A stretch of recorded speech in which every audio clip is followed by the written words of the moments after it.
Botticelli Casuals. The real casuals. Botticelli and Raphael. Shirts and trousers. AIADMK Bharatiya Janata கட்சியிடையே கூட்டணி நேற்று உறுதியான நிலையில் அது குறித்து தமிழக வெற்றிக் கழகத்தின் தலைவர் விஜய் அறிக்கை ஒன்றை வெளியிட்டிருக்கிறார். திமுகவை மறைமுக கூட்டணி என்றும் அதிமுகவை மக்களுக்கு தெரிந்த நேரடி கூட்டணி என்றும் பாரதிய ஜனதா கட்சியோடு இணைந்திருக்கும் விதமாக அவர் கூறியிருக்கிறார். மக்களால் நிராகரிக்கப்பட்ட நிர்பந்த கூட்டணி இது என்றும் அவர் கூறியிருக்கிறார். இதுகுறித்து பேசுவதற்காக பத்திரிகையாளர் அரவிந்த் குணசேகரன் இணைந்திருக்கிறார். வணக்கம் சார். மக்களால் ஏற்கனவே நிராகரிக்கப்பட்ட கூட்டணி என்று அதிமுக பாஜக கூட்டணி குறித்து கூறியிருக்கிறார். மக்கள் இதை ஏற்கனவே அறிந்திருப்பார்கள், அதில் எந்த ஆச்சரியமும் இல்லை என்றும் விஜய் கூறியிருக்கிறார். உங்களுடைய கருத்து என்ன? பாமகவின் தலைவர் விஜய் தற்போது அதிமுக பாஜக கூட்டணி தொடர்பான ஒரு அறிக்கையை வெளியிட்டிருக்கிறார். இந்த அறிக்கையில் நீங்கள் சொன்னது போல இது ஒரு நிர்பந்த கூட்டணி. இந்த கூட்டணியை இதற்கு முன்பாகவே மக்கள் 3 முறை நிராகரித்து விட்டனர் என்பதையும் குறிப்பிட்டுள்ளார். ஆனால் அதனையும் தாண்டி ஒரு ஸ்மார்ட்டான ஒரு அறிக்கையும் இந்த அறிக்கையாக நான் பார்க்கிறேன். அதில் என்ன சொல்றாருன்னா, அதிமுக பாஜக கூட்டணி தொடர்பாக கருத்து வேறுபாடு உள்ள, அதே போல இந்த கூட்டணிக்கு ஒரு பெரும் ஆதரவு இல்லாத அதிமுக வாக்குகளை தன் பக்கம் இழுப்பதற்காகவே அவர் இந்த ஒரு அறிக்கை சொல்வதாகவும் தெரிகிறது. அந்த அறிக்கையில் இந்த தேர்தலுக்கான போட்டி என்பது திமுக விட்டு தாவேகா தான், எங்களுக்கும் திமுகவுக்கும் தான் இடையிலான இந்த தேர்தலில் போட்டி என்பதனையும் விஜய் தெரிவித்திருக்கிறார். இதன் மூலமாக அந்த பாஜக கூட்டணிக்கு விருப்பமில்லா அதிமுக வாக்குகளை தன் பக்கம் இழுப்பதற்காகவும் இந்த அறிக்கையை அவர் பயன்படுத்தி இருப்பதாக தெரிகிறது. ரொம்ப ஸ்மார்ட்டான ஒரு அறிக்கை. அதாவது அதிமுக கிடையாது, இனிமேல் திமுக வீழ்த்துவதற்கு நாங்கள் தான் இருக்கிறோம், எனவே உங்களுடைய ஆதரவை எங்களுக்கு தாருங்கள், நீங்கள் பாஜகவுக்கு வாக்களிக்க வேண்டாம், பாஜக கூட்டணியில் உள்ள அதிமுகவுக்கு வாக்களிக்க வேண்டாம். ஏனென்றால் பாஜக நேரடியாக அதிமுகவுடனும் மறைமுகமாக திமுகவுடன் கூட்டணியில் இருக்கிறார்கள் என்பது போன்ற ஒரு கருத்தை தெரிவித்து அதிமுக வாக்குகளை தன் பக்கம் இழுப்பதற்காக விஜய் இதை பயன்படுத்தி இருப்பதாகத்தான் நான் பார்க்கிறேன்.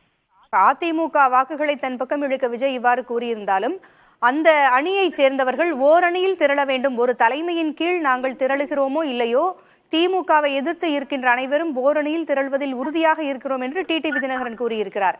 அப்படி இருக்கிறப்ப எப்படி அந்த பக்கத்தினான வாக்குகளை தன் பக்கம் இழுக்க விஜய் கூறியிருக்க முடியும்?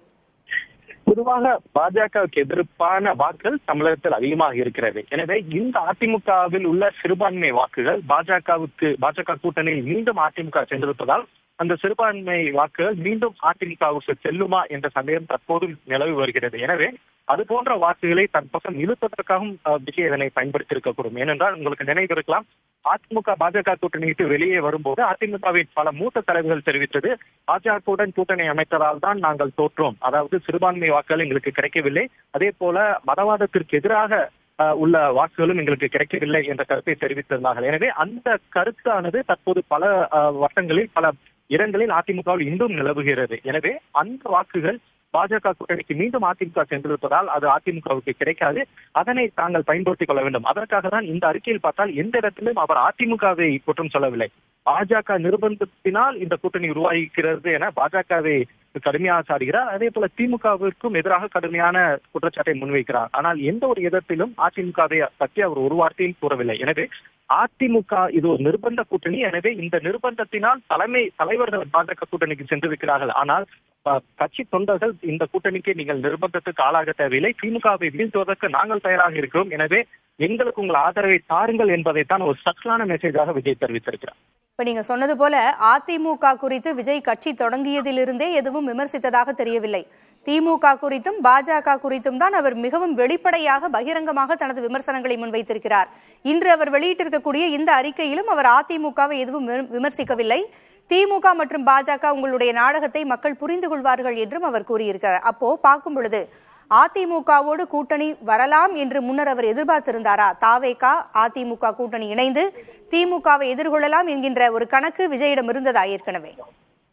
விஜய் தரப்பிலும் சரி, அதிமுக தரப்பிலும் சரி, எடப்பாடி பழனிசாமி தரப்பிலும் சரி, 2 தரப்பிலுமே பேச்சுவார்த்தைகள் நடைபெற்றது, அதனை மறுக்கவும் முடியாது. ஆனால் அந்த பேச்சுவார்த்தைகள் கூட்டணியாக மெட்டீரியலைஸ் ஆகவில்லை. ஏன்னா அதற்கு முன்பாகவே பாஜக அதிமுக கூட்டணி என்பது பேச்சுவார்த்தையில் அந்த கூட்டணி தற்போது அறிவிக்கப்பட்டிருந்தது. ஆனால் நீங்கள் சொல்வது போல விஜய் தரப்பிலும் அதிமுக கூட்டணிக்கு வருவார்கள், விஜய் அதிமுக கூட்டணி உருவாவதற்காக சில முயற்சிகள் நடைபெற்றது, அந்த முயற்சிகள் முடியவில்லை. எனவே விஜயை பொறுத்தவரை அரசியல் எதிரியாக திமுகவையும் கொள்கை எதிரியாக பாஜகவையும் அறிவித்திருக்கிறார். தற்போது நடைபெற இருப்பது சட்டமன்ற தேர்தல். எனவே திமுகவுக்கு எதிராக தன்னுடைய நிலைப்பாட்டை மிகவும் கடுமையாகவே வெளிப்படுத்தி வருகிறார் விஜய்.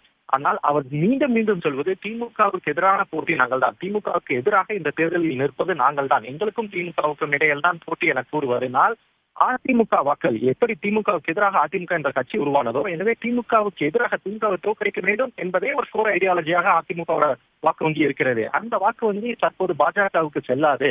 ஏனென்றால் பாஜக கூட்டணி நிர்பந்த கூட்டணி, இது தலைவர்கள் மட்டுமே சென்றிருக்கிறார்கள். எனவே அந்த வாக்குகளை தன்வசப்படுத்துவதற்காகவும் விஜய் இதை பயன்படுத்துகிறார். நீங்கள் சொல்வது போல இந்த கூட்டணி உருவாகாமல் போனதற்கும் விஜய்க்கும் சற்று ஏமாற்றம் அளிக்கலாம் என்றுதான் தெரிகிறது. இணைப்பிற்கு வந்து கருத்துக்களை பகிர்ந்தமைக்கு நன்றி திரு அரவிந்த் குணசேகரன். இதுகுறித்து அதிமுக மற்றும் பாஜக தரப்பு கருத்துக்களை விரைவில் கேட்டு ஒளிபரப்ப இருக்கிறது புதிய தலைமுறை.